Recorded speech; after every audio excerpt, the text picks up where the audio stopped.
चलिए जानते हैं आज शाम की 50 फटाफट बड़ी खबरों को सिर्फ 10 मिनट में। पर अभी तक आपने इस वीडियो को लाइक नहीं किया है तो लाइक कर दीजिए और आप किस देश, राज्य और जिले की जानकारी चाहते हैं कमेंट बॉक्स में जरूर बताएं। इससे पहले जान लेते हैं खबरों से जुड़ी कुछ सुर्खियां। असदुद्दीन ओवैसी ने इधर लगाया जय फिलिस्तीन का नारा, उधर इजरायली राजदूतों ने कर दिया बड़ा दावा, मच गया बवाल। हिना खान को हुआ स्टेज 3 का ब्रेस्ट कैंसर, एक्ट्रेस ने कहा दुआओं की जरूरत है। भारत के नए विदेश सचिव होंगे विक्रम मिश्री, विनय मोहन क्वात्रा की जगह लेंगे, आदेश जारी। शेफाली वर्मा ने चेन्नई टेस्ट में मचाया धमाल, सबसे तेज दोहरा शतक जड़कर रचा इतिहास। यूजीसी नेट की नई तारीखों का ऐलान, 21 अगस्त से 4 सितंबर के बीच ऑनलाइन होगा एग्जाम। हालातों को देखकर लेबनान की यात्रा, योजनाओं पर पुनर्विचार करें, भारत अमेरिका की नागरिकों को चेतावनी। नीतीश कुमार अगर साथ नहीं होते तो 0 पर आउट होती बीजेपी, बिहार के मंत्री जमा खान का बड़ा बयान।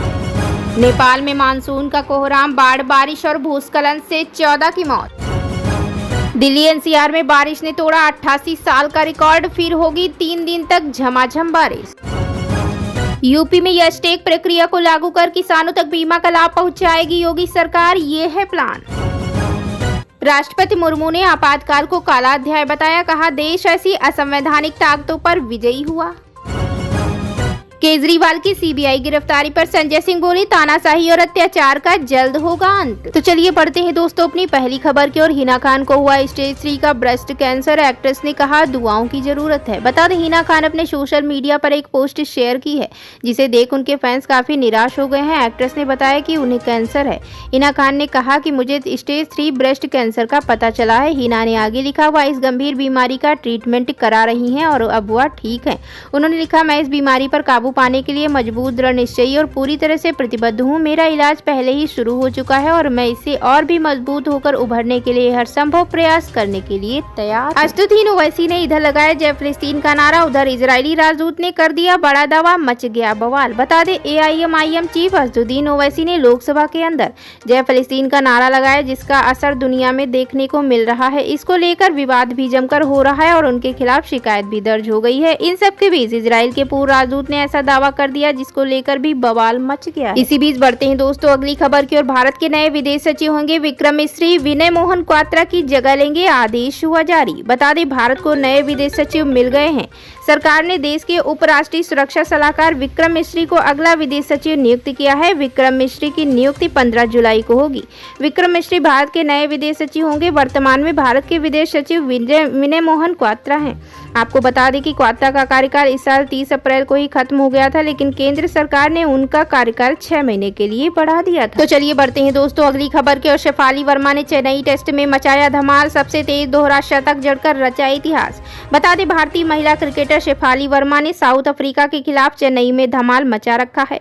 उन्होंने इस मैच करियर का पहला शतक लगाया था। अब उन्होंने दोहरा शतक लगाकर एक नया इतिहास रच दिया है।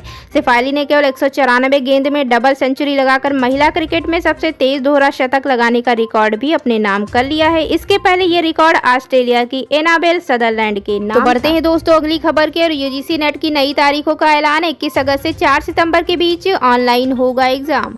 बता दें एनटीए ने यूजीसी नेट परीक्षा की नई तारीखों का ऐलान कर दिया है। 21 अगस्त से 4 सितंबर के बीच इस बार परीक्षा ऑनलाइन कराई जाएगी। दरअसल इसी महीने की 18 तारीख को हुई यूजीसी नेट की परीक्षा पेपर लीक के संकेत मिलने के बाद शिक्षा मंत्रालय ने रद्द कर दी थी। एनटीए ने शुक्रवार देर शाम को परीक्षा की तारीखों का नोटिफिकेशन जारी किया। इसमें 3 परीक्षाओं की तारीखों की घोषणा की गई है। बता दें यूजीसी नेट जून 2024 साइकिल 21 अगस्त से 4 सितंबर के बीच कराई जाएगी। इसी बीच बढ़ते हैं दोस्तों अगली खबर की ओर। हालातों को देखकर लेबनान की यात्रा, योजनाओं पर पुनर्विचार करे, भारत अमेरिका की नागरिकों को चेतावनी। बता दें लेबनान में बढ़ती सुरक्षा चिंताओं के बीच भारत और अमेरिका ने अपने अपने नागरिकों के लिए यात्रा सलाह जारी की है। दोनों देशों ने अपने नागरिकों से लेबनान की यात्रा योजनाओं पर पुनर्विचार करने के साथ ही सावधानी बरतने का आग्रह किया है। वहीं बेरूत में रूसी दूतावास भी देश के दक्षिणी हिस्से में स्थित सामान्य होने तक अपने नागरिकों से लेबनान की यात्रा करने से परहेज करने की सलाह दी है। बता दें अमेरिकी दूतावास ने भी लेबनान की मौजूदा स्थिति पर प्रकाश डाला और अपने नागरिकों से लेबनान की यात्रा करने में भी योजना पर दृढ़ता से पुनर्विचार करने की चेतावनी दी। अमेरिकी दूतावास ने कहा, लेबनान में फिलहाल सुरक्षा वातावरण जटिल बना हुआ है, जिसके जल्द बदलने की संभावना है।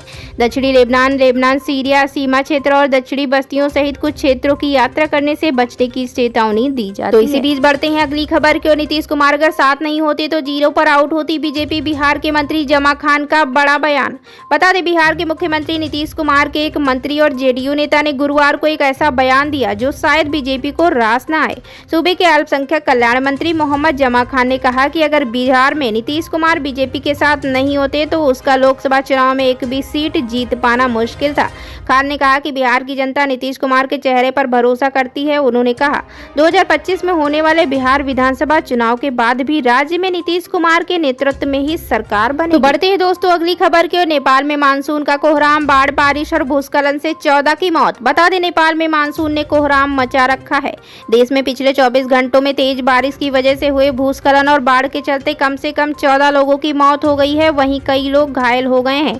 नेपाल में गृह मंत्रालय के अधीन national disaster risk reduction and management authority से मिली जानकारी के मुताबिक 14 लोगों में से 8 लोग भूस्खलन जबकि 5 लोग बिजली गिरने और एक व्यक्ति की बाढ़ की वजह से मौत हो गई है।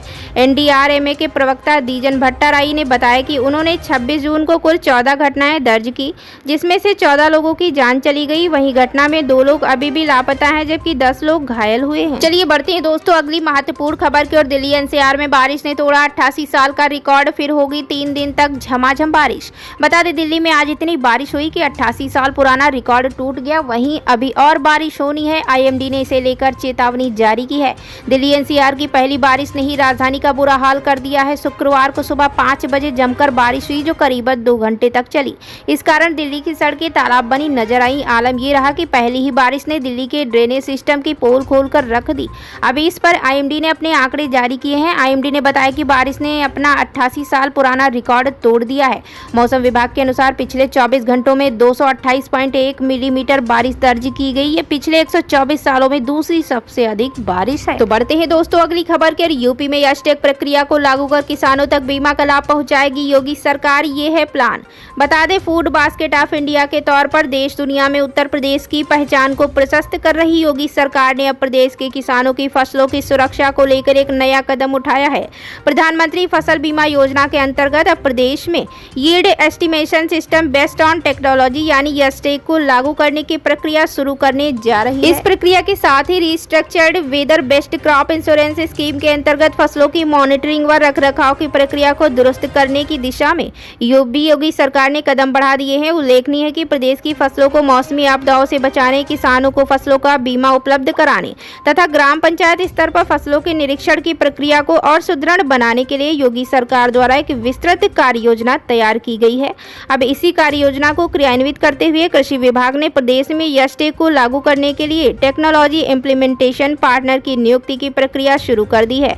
बता दें, कृषि विभाग ने प्रदेश में के 75 जिलों में रबी व खरीफ सीजन की फसलों से संबंधित आंकड़ों के संकलन को लेकर इस प्रक्रिया की शुरुआत की है। तो बढ़ते हैं दोस्तों अगली खबर की ओर। केजरीवाल की सीबीआई गिरफ्तारी पर संजय सिंह बोले, तानाशाही और अत्याचार का जल्द होगा अंत। बता दें, आम आदमी पार्टी के राज्यसभा सांसद संजय सिंह ने अरविंद केजरीवाल की सीबीआई द्वारा गिरफ्तारी किए जाने को लेकर केंद्र सरकार और भाजपा पर जमकर हमला बोला है।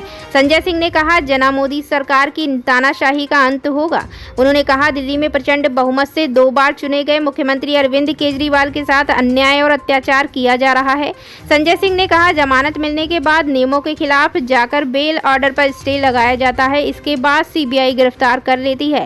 संजय सिंह ने कहा, यह तानाशाही जुल्म और अत्याचार की पराकाष्ठा है। इस तानाशाही का अंत होगा और जनता इस तानाशाही का अंत करेगी। तो बढ़ते हैं दोस्तों अगली खबर की ओर। राष्ट्रपति द्रौपदी मुर्मू ने आपातकाल को काला अध्याय बताया। कहा, देश ऐसी असंवैधानिक ताकतों पर विजयी हुआ। बता दें, राष्ट्रपति द्रौपदी मुर्मू ने गुरुवार को 1975 में आपातकाल लगाए जाने को संविधान पर सीधे हमले का सबसे बड़ा और काला अध्याय बताया और कहा, देश ऐसी असंवैधानिक ताकतों पर विजयी हुआ है। 18वीं लोकसभा के गठन के बाद सदनों की संयुक्त बैठक को संबोधित करते हुए उन्होंने कहा कि जब संविधान का मसौदा तैयार किया जा रहा था तो दुनिया में कुछ ऐसी ताकतें थी जो उम्मीद कर रही थी कि भारत असफल हो जाएगा। उन्होंने कहा कि संविधान लागू होने के बाद भी संविधान पर कई हमले हुए। आज 27 जून है। 25 जून 1975 को आपातकाल लागू करना संविधान पर सीधे हमले का सबसे बड़ा और काला अध्याय था। उन्होंने कहा, पूरा देश आक्रोशित था, लेकिन देश ऐसी असंवैधानिक ताकतों पर विजयी हुआ क्योंकि गणतंत्र की परंपराएं भारत के मूल में है। जब उन्होंने अपने संबोधन में आपातकाल का जिक्र किया तो कुछ विपक्षी सदस्यों ने शोरगुल किया। हालांकि हालांकि उन्होंने किसी नेता का नाम नहीं लिया। तो ये थी आज की 50 फटाफट बड़ी खबरें। अगर आपको न्यूज पसंद आई हो तो वीडियो को लाइक और शेयर जरूर करें। धन्यवाद।